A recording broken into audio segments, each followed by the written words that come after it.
bilang kita gak setuju ya sama konten-konten horor yang direkayasa, disetting. Dalam arti nanti ada penipuan, merugikan secara materi, bahkan membahayakan nyawa. Itu jelas kita gak setuju gitu loh. Bahkan kita bilang tangkap aja orangnya gitu kan. Karena itu udah bukan budaya, udah bukan hiburan. Itu merugikan gitu. Kayak misalnya konten penipuan berkedok dukun gitu. Terus orang sakti. Ya itu jelas kita nggak setuju gitu. Sama kayak konten-konten horor yang rekayasa gitu. Dalam arti si pemilik konten ini tahu gitu loh. Ini nanti lo kayak gini ya gitu ya. Nah jadi tapi seakan-akan dibikin nyata gitu. Itu kita nggak setuju. Nah itu sebenarnya beda Pak gitu. Jadi misalnya contoh kayak gini. Ini contoh gue ya. Tapi gue nggak ngerasain. Tapi ini contoh aja.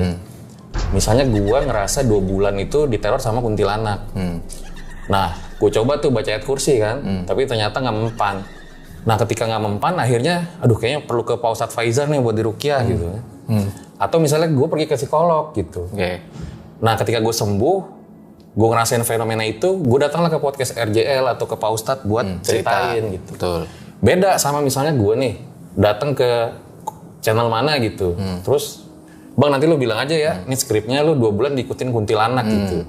Nah itu kan beda ya. Jadi yang satu fenomena, yang satu disuruh ngarang cerita gitu. Penipuan berkedok AdSense ya. Itu kan 2 hal yang berbeda gitu. Tapi kalau konteksnya hiburan, kalau kita RJL juga nggak masalah. Dalam arti misalnya ada film horor gitu. Ya kan kita tahu itu hiburan. Batasnya gitu. entertain sama yang real tuh